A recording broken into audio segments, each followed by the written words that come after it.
Chapter number 3 है solution of homogeneous Fredholm integral equation of second kind.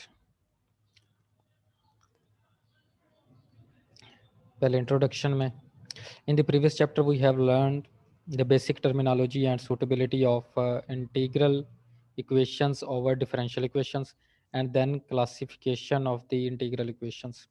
Although there have been many developments in the theory, the basic division as initial value problem into Volterra integral equation and boundary value problems into Fredholm integral equation is a must to follow. As we approach to simplify these equations, it is found convenient to focus the kernel, kind, and the homogeneous nature of these equations. In this chapter,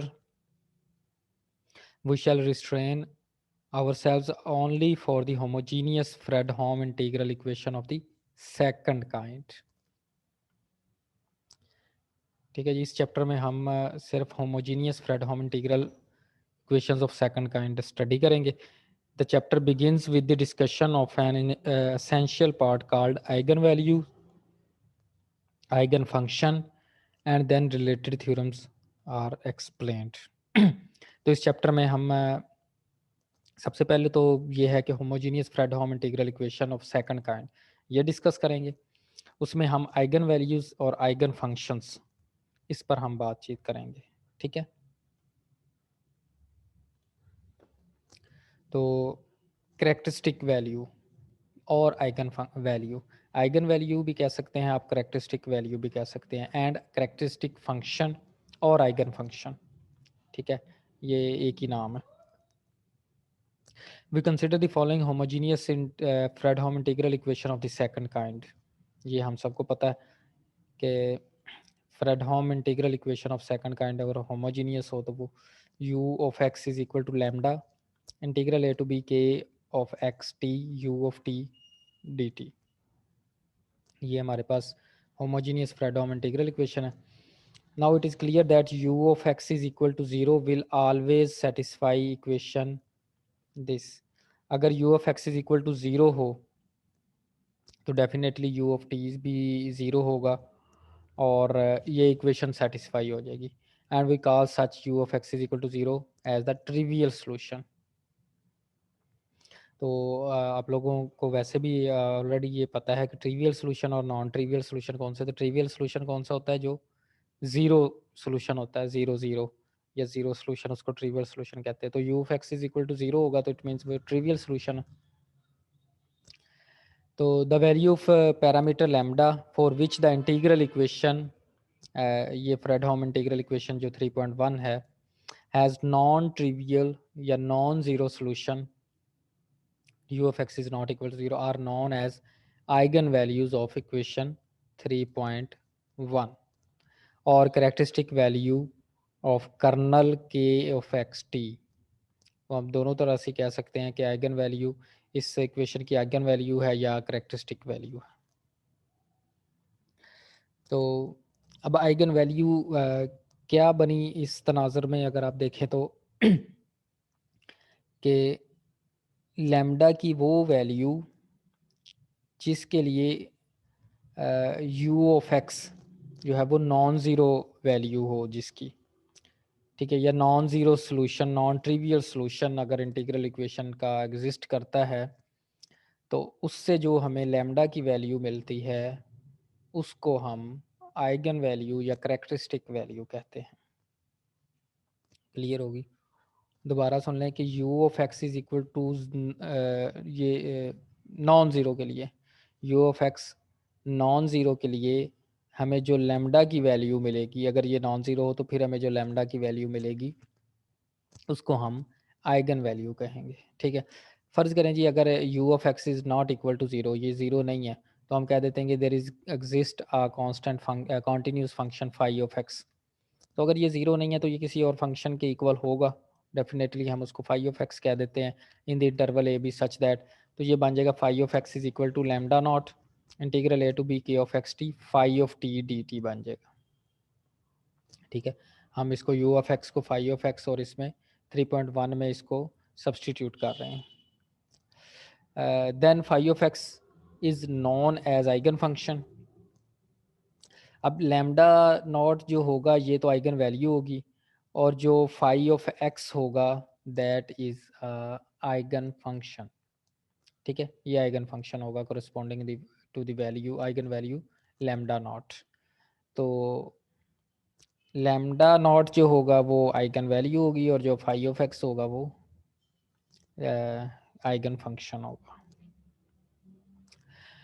note हैं ये दो तीन चार बातें, ये ज़रा note करने वाली हैं, इनको याद रखना है। If kernel K of x t is continuous for a to b interval and t from a to b for the finite values of a and b, the corresponding to every neighboring eigenvalue of a, every eigenvalue of lambda, there exists a finite number of linearly independent eigenfunctions.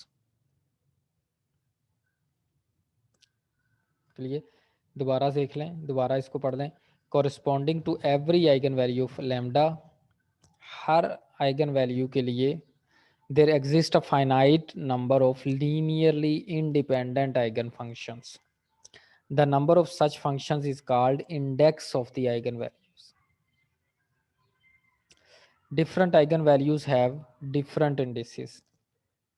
यानी कि एक lambda की value के लिए आपके पास different linearly independent eigen functions आएंगे, और जितने मसलन 5 आइगन फंक्शंस आए हैं तो हम इसके इंडेक्स कहेंगे, इसको आइगन वैल्यूज़ का इंडेक्स 5 है। अगर आइगन फंक्शंस आएंगे 3 एक लैम्डा के लिए तो हम कहेंगे जी इसके लिए जितने वो लीनियरली इंडिपेंडेंट फंक्शंस बनेंगे फाइनाइट नंबर, तो वो उसकी इंडेक्स होगा, उसको हम इंडेक्स बोलेंगे, index of the eigen values. Different eigen values have different indices. मुख्तलिफ जो आइगन वैल्यूज़ होंगी उसकी इंडिसेस भी डिफरेंट होंगे। As seen above along with phi of x, c phi of x is also eigenfunction. अगर एक phi of x eigenfunction है तो उसको कांस्टेंट से मल्टीप्लाई कर दे तो वो भी उसका आइगन फंक्शन होगा। For lambda not where c is an arbitrary constant, दो नॉट लीनियरली इंडिपेंडेंट, ये शायद हो भी सकता है और नहीं भी हो सकता ये इंडिपेंडेंट, अगर आप कांस्टेंट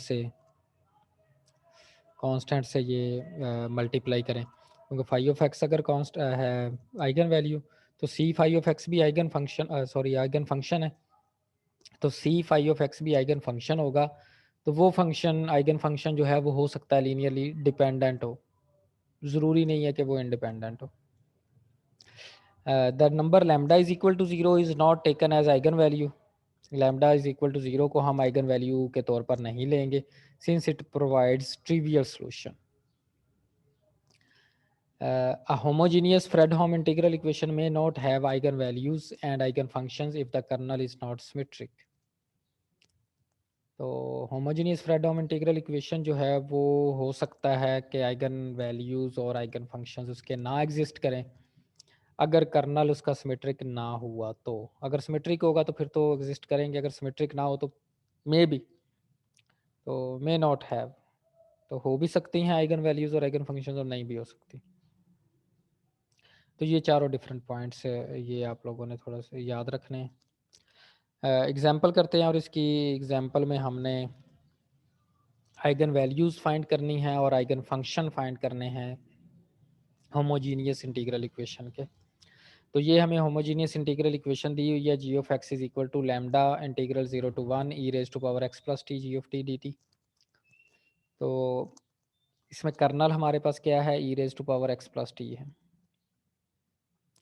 तो अब e raise to power x plus t है तो इसको हम ऐसे लिख सकते हैं, e raise to power x into e raise to power T, अलग अलग लिख सकते हैं। ठीक है, अब क्योंकि इंटीग्रल जो है वो टी पर डिपेंडेंट है, डी टी है ना, तो e raise to power x as a constant इधर डील होगा और उसको हम बाहर लिख लेते हैं। तो ये इस यहाँ पर ये लिख रहा lambda e raise to power x 0 to 1 e raise to power t g of t d t. अब ये चीज़ जो है e raise to power t g of t d t, इसको हम किसी भी नंबर के किसी भी सी के इक्वल कर लेते हैं, ए के इक्वल कर लेते हैं, बी के इक्वल, इसको अगर हम कोई नाम दे देते हैं। तो इसको सी का नाम दे दिया, तो हमारा जी ऑफ एक्स क्या बना, देन जी ऑफ एक्स ये वाला हमारे पास बन गया lambda c e raise to power x. यहाँ से जी ऑफ टी क्या बन सकता है, अगर जी ऑफ एक्स हमारे पास है lambda c e raise to power x, तो g of t is equal to lambda c e raise to power t होगा। अब ये जी ऑफ टी की वैल्यू हम यहाँ पर पुट कर देंगे, जो हमारे पास ये था function c, g of t की यहाँ पर वैल्यू लगा दें, तो ये बनेगा c is equal to integral 0 to 1 e raise to power t, और जी ऑफ टी की वैल्यू हमारे पास है lambda c e raise to power t d t. अब लैम्डा सी ओवर टू ये तो आ गया बाहर, अब लैम्डा सी को बाहर निकालें तो ये e raise to power t ये वाला, e raise to power t ये वाला, तो ये बन जाएगा e raise to power t plus t कितना होगा 2t। ठीक है, और जब हम इसकी इंटीग्रेशन लेंगे तो e raise to power 2t की इंटीग्रेशन क्या होगी, e raise to power 2t over t हो जाएगी, over sorry e raise to power 2t over 2, तो ये 2 भी बाहर आ गया, और ये e raise to power 2t इसकी इंटीग्रेशन करके, और इसकी लिमिट 0 से 1,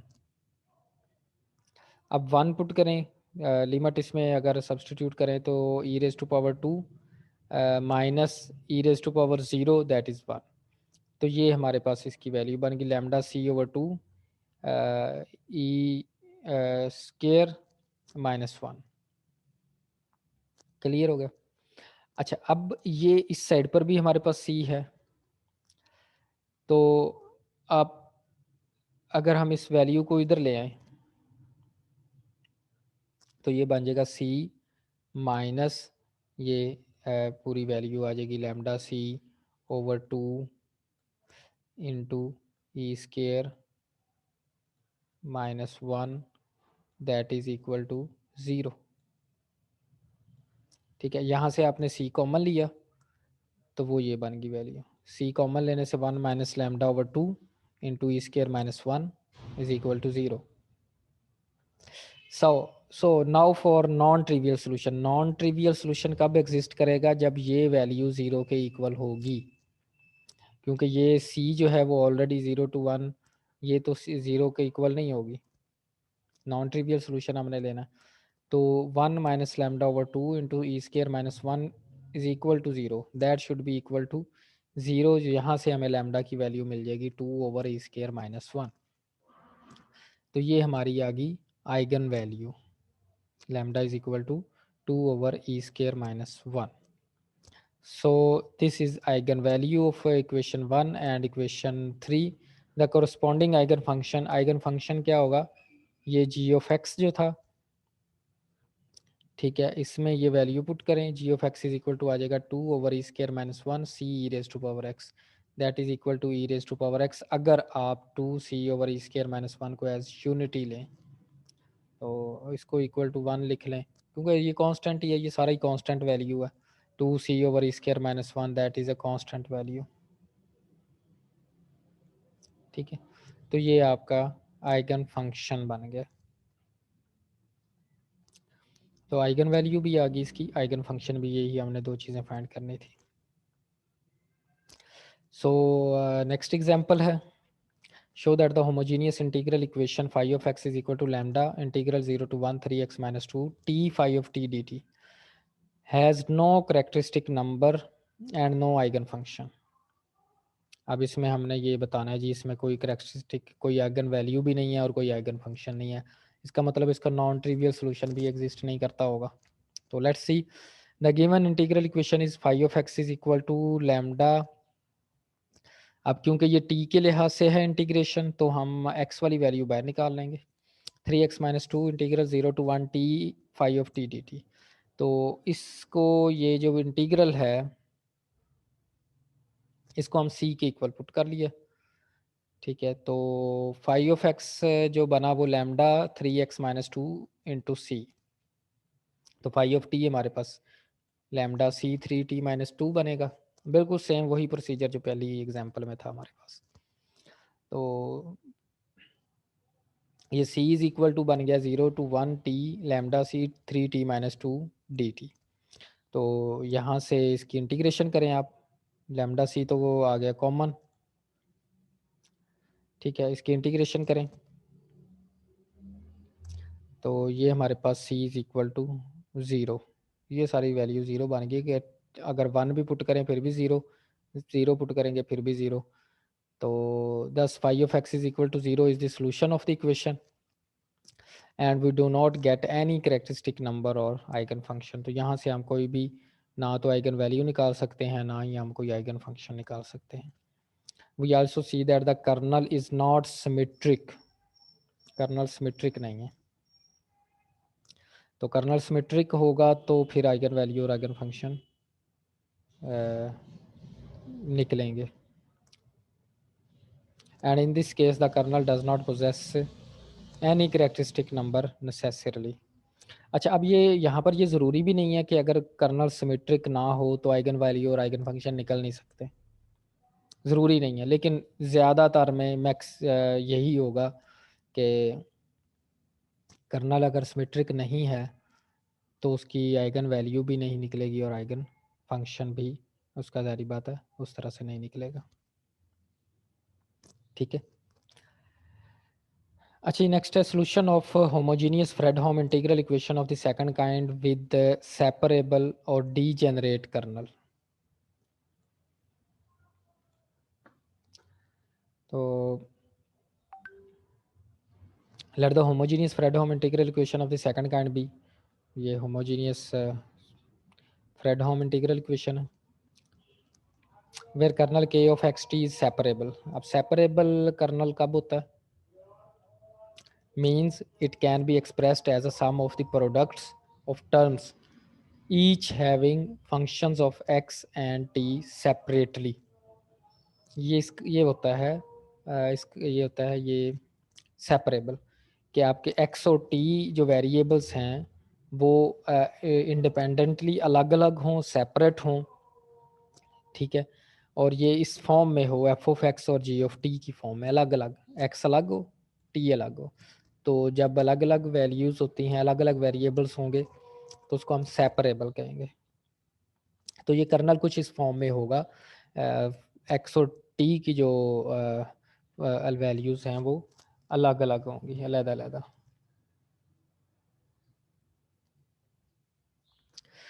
सो दिस ये कर्नल अगर हम यहाँ पर पुट करें, हमारे पास जो ओरिजिनल फ्रेडहोम इंटीग्रल इक्वेशन है तो ये बनेंगे u of x is equal to lambda integral a to b, और ये सारी वैल्यू यहाँ पर आ जाएगी u of t d t.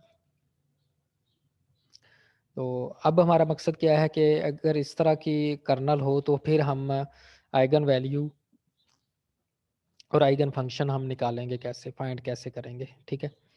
तो वही मेथड है, u of x is equal to f of x वाली वैल्यूज हम बाहर ले लेंगे, जी ऑफ टी वाली वैल्यू ये वाली इंटीग्रल, इसको हम सी के इक्वल पुट करेंगे, ठीक है। तो सो दैट 3.6 जो है वो रिड्यूस कर जाएगी ये इस तरह से, u of x is equal to lambda sum of i is equal to 1 to n c i f i x. So we first find c i as below, c i हम find करेंगे जारी बात है इसको integrate करके। तो that is integral a to b g one x u of x t x is equal to, तो ये इंटीग्रेशन इस तरह से हम इसको अप्लाई करेंगे। तो यहाँ से हमें c one value, c one is equal to lambda sum of i is equal to 1 to n c i alpha 1 i, तो ये उसका कोई ना कोई इसका आंसर मिल जाएगा हमें। तो इसको हम इस तरह से लिख लेंगे, समीशन है ना तो समीशन को ओपन करके आप लिख लें। Similarly we derive the other equations from equation 3.9। तो इससे हम सेकंड इक्वेशन से, थर्ड इक्वेशन से, फोर्थ इक्वेशन से, एन इक्वेशन से हम ये एन जो है वो इक्वेशंस बना लेंगे, ठीक है। जब एन इक्वेशंस बन जाएंगी तो ये हमारे पास मैट्रिक्स की फॉर्म में हम इसको लिख सकते हैं। For the system of equations let the determinant D of lambda be, तो ये इसका डिटर्मिनेंट बन जाएगा 1 माइनस लैम्डा ए अल्फा 1 1, फिर minus lambda alpha 1 2 and up to so on, ये सारी ये इसका डिटर्मिनेंट बन गया। अब क्या होगा जी, the eigen values of equation 3.3 are obtained by d of lambda is equal to 0। तो इस लैम्डा को हम सॉल्व करेंगे, सॉरी डिटर्मिनेंट को, इसको इक्वल टू 0 पुट करेंगे। यहाँ से फिर हमें लैम्डा की वैल्यूज़ मिल जाएंगी, और कितनी वैल्यू मिल जाएंगी, मैक्सिमम एन आइगन वैल्यूज़। जितनी हमारे पास इक्वेशंस होंगी उतनी ही हमें आइगन वैल्यूज़ यहाँ से मिल जाएंगी।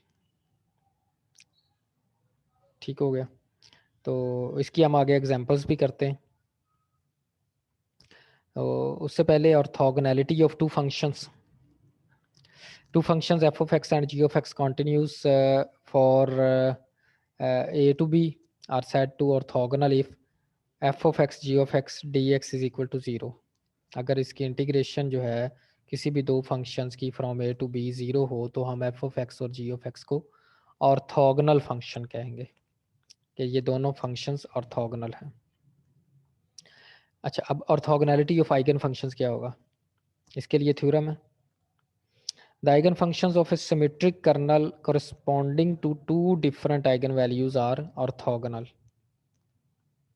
The eigenfunctions of a symmetric kernel corresponding to two different eigenvalues are orthogonal. दो फंक्शंस, अगर एक हमारे पास आइगन वैल्यू आई है उसके रिलेटेड हमें एक फंक्शन मिला है आइगन फंक्शन, एक और आइगन वैल्यू है उसके रिलेटेड एक और फंक्शन मिला है, तो वो दोनों फंक्शंस आपस में ऑर्थोगोनल होंगे। ठीक है, तो ये है प्रूफ एंड एक्सप्लेनेशन। तो ये इसकी इसको रहने दें, ये प्रूफ और आइगन बस ठीक है, ये इसको वैसे याद रख लें, ये थ्योरम की स्टेटमेंट इसकी याद रख लें कि the eigenfunctions of a symmetric kernel corresponding to two different eigenvalues are orthogonal. ठीक है,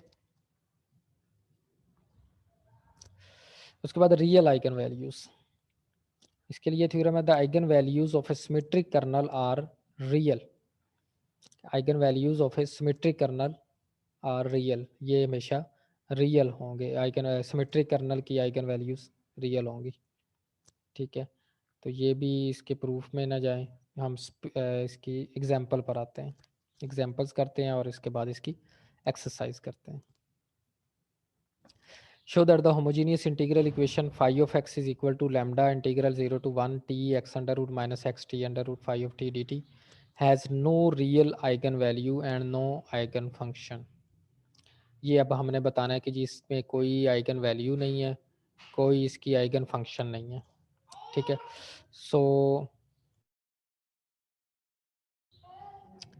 so the given question is phi of x is equal to lambda integral 0 to 1। तो ये हमारे पास इक्वेशन है। अब इसमें आप देखें जो x अंडर रूट है, इधर भी x अंडर रूट है, इधर x है। ठीक है, इसको आप x अंडर रूट अगर हम कॉमन लें तो ये हमारे पास बन जाएगा integral 0 to 1 t phi of t dt, और यहाँ पर x बाहर ले लें, अलग अलग कर लिया इसको, तो ये t square root five of t d t अलग अलग बन गए ना दो हमारे पास यहाँ पर सम, क्योंकि ये सेपरेबल कर्नल है, t x under root minus x t under root separable kernel है, तो ये अलग अलग कर लिया, तो यहाँ से C1 और C2 बना, C1 0 to 1 T five of t d T, और C2 हमारे पास बना 0 से 1 इंटीग्रल टी स्केयर रूट और five of t d T. So the equation phi of x is equal to इसको phi of x इसमें put करें ज़रा, तो lambda C1 x under root minus lambda C2 x, ये बन गया lambda, ये C1 है ये C2 है, तो lambda C1 x under root minus lambda C2 x, तो phi of t हमारे पास बनेगा lambda C1 t under root minus lambda C2 t। तो C1 की वैल्यू ये बनी, इसको इंटीग्रेट करें, ये सिंपल इंटीग्रेशन की हुई है, लैम्डा C1 बाहर आ जाएगा, और t ये स्क्वायर रूट है, और ये t है, तो ये t रेज़ टू पावर 3/2 बनेगी। तो t रेज़ टू पावर 3/2 की integration t raise to power 5/2 over 5/2, ये फ्रॉम 0 टू 1 बन जाएगी। माइनस लैम्डा c2, तो ये भी सेम इसी तरह से टी स्क्वायर बनेगा, ये टी है और ये टी स्क्वायर की इंटीग्रेशन टी क्यूब ओवर 3 और इसकी लिमिट 0 से 1। तो ये इसकी यहाँ पर ये वैल्यू बनी। अब सिमिलरली C2 फाइंड करेंगे तो उसकी ये इक्वेशन बनी। अब ये देखिए ये दो इक्वेशंस बन गई, क्योंकि यहाँ पर दो जो सम था वो दो टर्म्स का था ना। तो इसका डिटर्मिनेंट लें और डिटर्मिनेंट को इक्वल टू 0 पुट करें। अब इसका डिटर्मिनेंट 2/2 मैट्रिक्स है, तो 2/2 मैट्रिक्स का डिटर्मिनेंट कैसे लेते हैं, इसको इससे मल्टीप्लाई करें माइनस इसको इससे मल्टीप्लाई करें, ठीक है।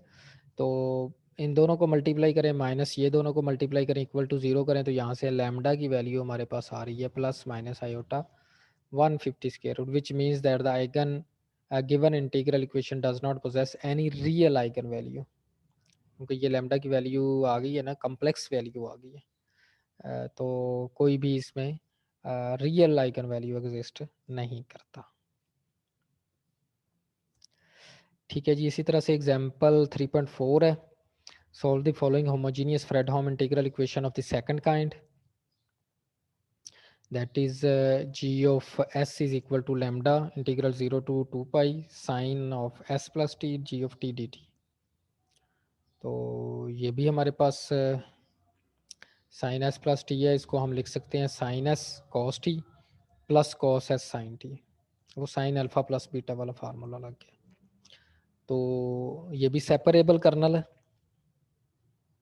तो सेम उसी तरह से हम सॉल्व करेंगे अलग अलग इसकी इंटीग्रेशन करें, सेपरेट कर लें। तो लैम्डा साइन एस 0 से 2 pi integral cos t g of t d t, ये अलग हो गया, और इसी तरह से ये चीज़ एक टर्म अलग होगी। तो C1 इज इक्वल टू 0 से 2 pi cos t g of t d t, इसी तरह से C2 0 से 2 pi sine t g of t d t आ जाएगा। So that equation 1 reduces to, तो अब इसको इक्वेशंस जी ऑफ एस और जी ऑफ टी बन गया, यहाँ से C1 में पुट करें और इसकी इंटीग्रेशन करें,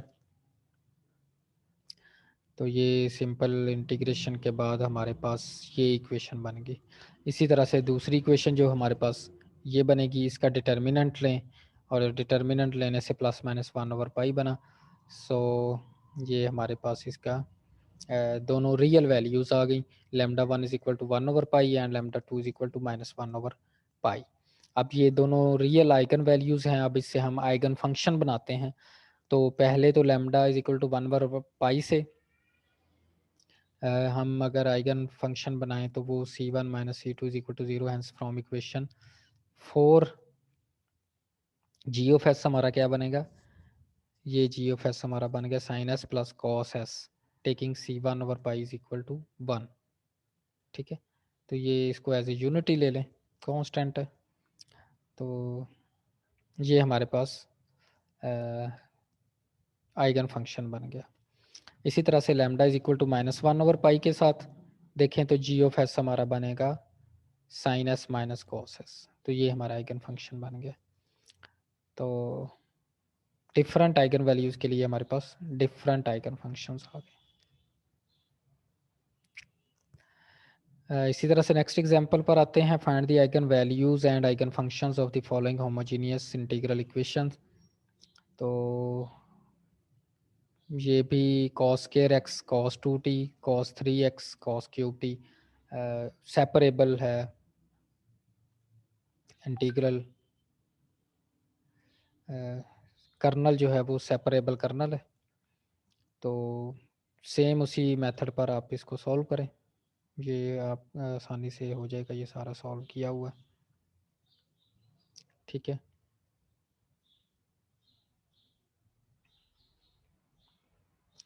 और इसके बाद ये इसकी एक्सरसाइज है